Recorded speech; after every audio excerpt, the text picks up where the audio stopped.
Hey everybody, quick hieroglyph update. So I found this one. There's this tree again, the Egyptian tree of life. And what you might notice here is that they're all holding these things in their hands. And if you notice on these things, you'll notice that on these things right here, they come up into a point right here. So you have this triangle that comes up into a point. And so what I noticed about these things is there's something in particular that they're showing us. So let me show you real quick. So you may remember this hieroglyph that I've been working with recently. And if you notice on this particular thing right here, this also comes up into a point, just like you see this thing right here.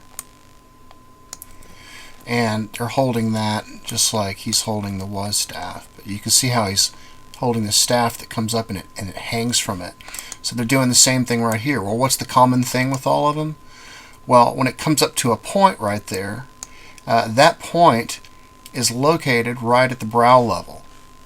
And what we have here, you'll notice that this point right here is also at his brow level, even though the human skeleton frame is actually being measured. This is a key to let us know that this point right here is the brow level. And I'm going to show you an update on that real quick, but let me just show you what I'm talking about. So if we draw a straight line from those to each one of these people, you'll notice that it hits them right at the brow level.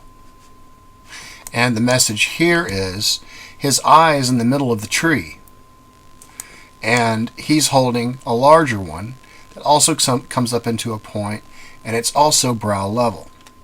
So what this message is showing us here, at least one of the messages in this hieroglyph, is that area right there represents where the pineal gland, the level that the pineal gland is located at.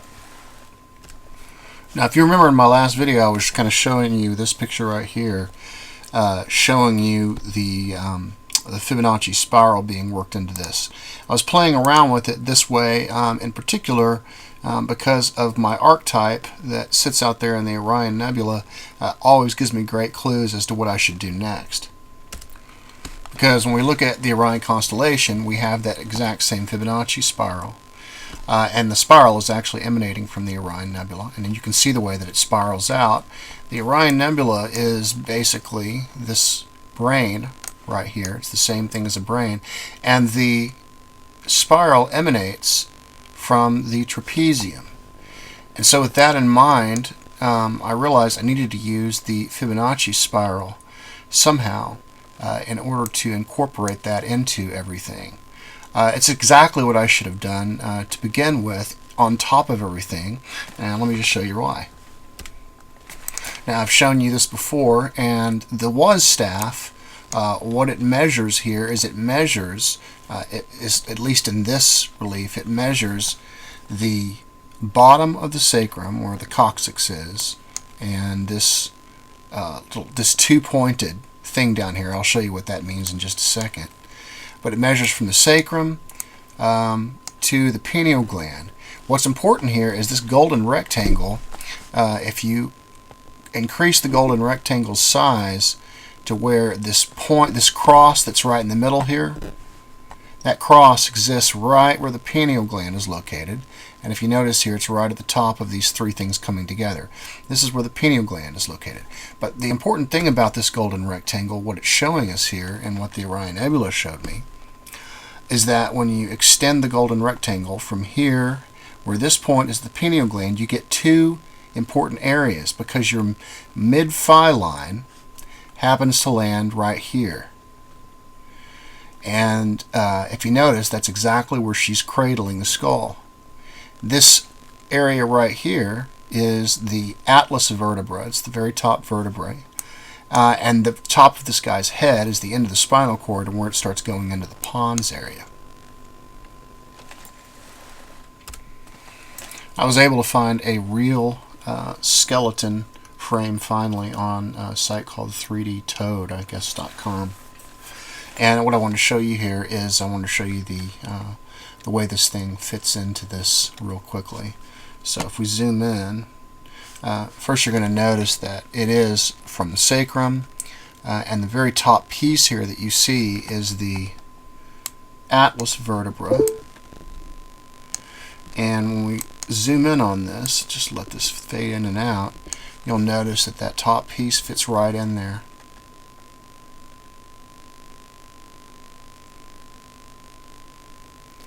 And this next vertebrae goes right along this line. You can see how it works in with the fingers here. And then when we come down here to the coccyx, this is a really neat part, because what you're going to notice, you see the way that the sacrum comes down and the coccyx attaches to the pelvis. Notice there's a little space in between there. Well, that is where the two-pronged part of the staff goes. You'll notice there's two prongs.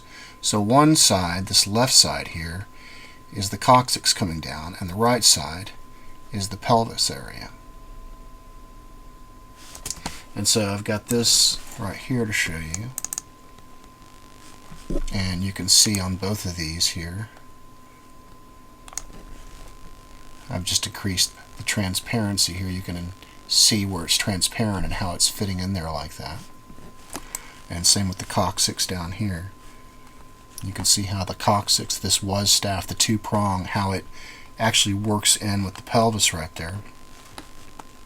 And then here's the rest of it all together.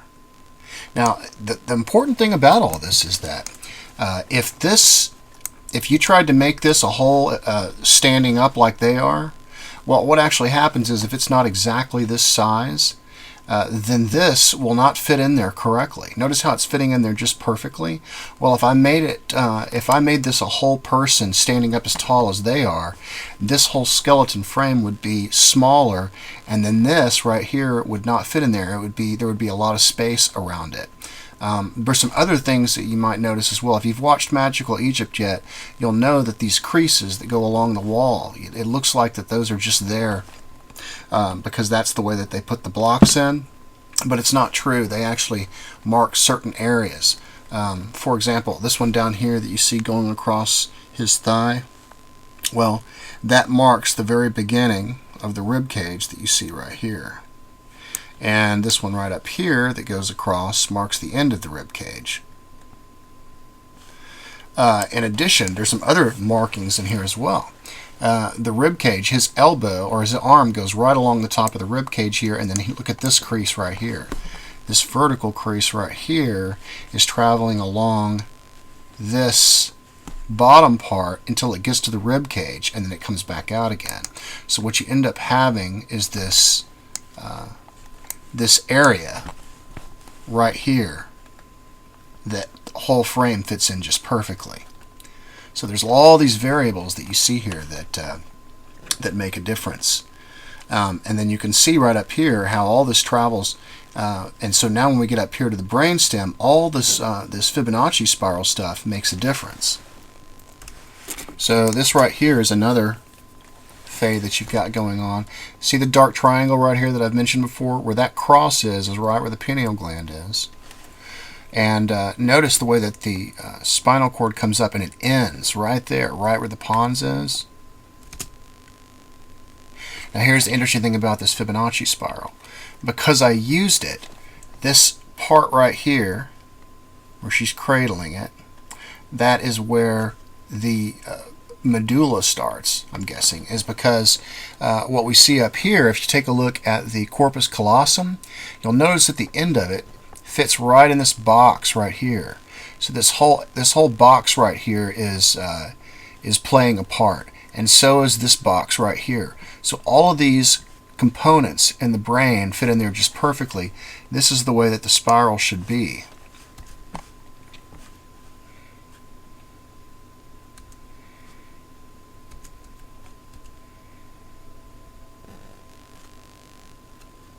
And notice where the thalamus is, right where that little junction is.